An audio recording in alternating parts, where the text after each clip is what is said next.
Bonjour, cette vidéo s'appellera épisode 0.5. Bon, alors, il y a de l'eau quoi. Donc, qu'est-ce que je peux t'expliquer si t'as pas suivi toutes les vidéos? Alors oui, j'ai changé de style vestimentaire parce que je fais ce jeu. Alors, aujourd'hui, on va voir que l'aquarium a été mis en eau. Et je vais vous raconter un peu ce qui s'est passé parce qu'évidemment, j'ai pas filmé. Donc, voilà. Donc, qu'est-ce qui s'est passé?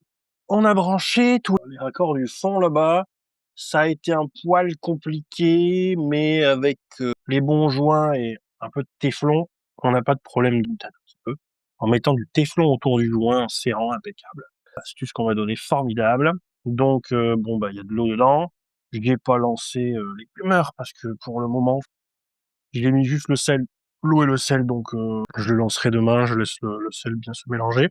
J'ai mis la petite pompe de brassage, donc c'est une G-Code DMP5. Ça a été un calvaire à ce qu'elle se lance. Je suis pas convaincu sur le système, honnêtement. C'est tout ce que tu veux. Il y a même un petit afficheur que tu peux mettre ici, tu vois. Donc là, il écrit F100. Peut-être qu'il faut que ça se rôde un peu, parce que je trouve que c'est quand même vachement bruyant. Je sais pas si on l'entend d'ailleurs. On verra. Mais voilà. Le petit décor est là. L'éclairage, je l'ai pas configuré. J'avais les bactéries qu'on m'avait données. Je les ai mis à l'intérieur. Donc voilà, j'ai mis le sel. Il y a un moment, j'ai pas testé la densité, mais on avait calculé le nombre de grammes par litre du bac. Je testerai quand même la densité un peu plus tard. Parce que voilà. Maintenant, il reste que quelques petites modifs à faire. Tout simplement la réserve d'eau. Donc on a dans ce bac une petite réserve d'eau sur flotteur. Ça va prendre la place dedans. Donc je pense qu'à terme il va dégager et je vais mettre un osmolateur avec un réservoir extérieur. Voilà, pour faire un peu de place. Quand on met la porte, bon, effectivement j'ai moins de bruit. Et à l'arrière, on voit là-bas que c'est ouvert. Et j'ai commandé une mousse qui va venir se mettre à l'arrière pour fermer tout ça que je vais tailler. Comme ça, j'aurai pas le bruit qui s'échappe par derrière. Donc ça va permettre de faire ça. Il va manquer les pompes doseuses. Donc je vais partir sur du Baling de chez Etsy avec les 4 pompes, les 4 bouteilles. Et le truc, si j'ai compris, tu mesures ton KH ou ton calcium et ça règle tout seul. If you want, ça a l'air bien.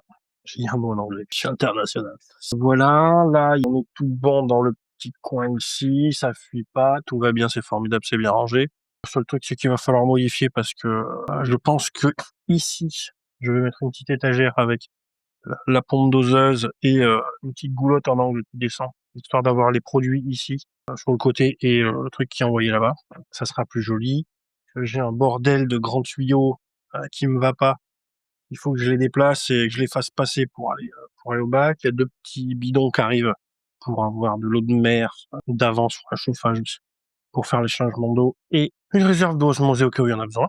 Je m'essouffle toujours quand même. Ça, c'est quelle heure? Bon, pourtant, je n'ai pas vu le nombre de temps venir en venir. Donc cet épisode sera un épisode court. Cet épisode s'appellera Il y a de l'eau dans le bac. Donc c'est déjà pas mal. Donc bon bah voilà, le sable a été lavé, on a mis le sable, on a mis l'eau, j'ai fait couler l'eau sur la roche, l'eau osmosée 0 ppm, voilà, on a mis le sel, il se dilue. Bon, qu'est-ce que je peux vous montrer d'autre? Voilà, on a vraiment pas de bruit, je suis plutôt étonné de ça, ça s'est bien réglé que la vanne, on arrive à régler qu'il n'y ait pas trop de bruit, j'ai pas trop d'idées du turnover. J'ai une pompe de remontée Red, c'est une Reef Run de chez Red Sea, je crois. 4000 DC, qui est réglable ici. Il y a un petit contrôleur qui permet de la régler. Elle est peut-être même Wi-Fi ou sûrement d'ailleurs. Pas forcément d'intérêt ce qu'elle soit Wi-Fi pour moi. Par contre, c'est pratique. Je l'ai mis à 40%. Largement suffisant. Même à 20%, c'était suffisant. J'ai mis ça aussi, ce petit stick USB.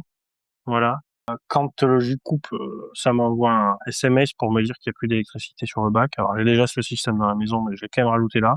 J'ai commandé aussi une batterie du type un peu comme EcoFlow. Et tout le bac va être sur cette batterie parce qu'elle a une sortie pure sinus. Ça veut dire qu'elle refait vraiment un 50 Hz avec une sinusoïde bien courbe et pas juste des fronts carrés quand ils ont dû leur pas cher. Donc ça fait crame les pompes, elles font un bruit bizarre. Là, c'est vraiment un truc pur sinus. Donc, je vais le mettre par derrière là-bas.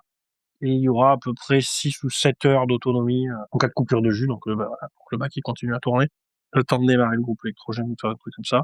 Voilà, donc on est à 2-3 trucs près. On commence à être pas si mal. À la suite au prochain épisode. C'est un épisode light, mais c'était suffisant. Salut.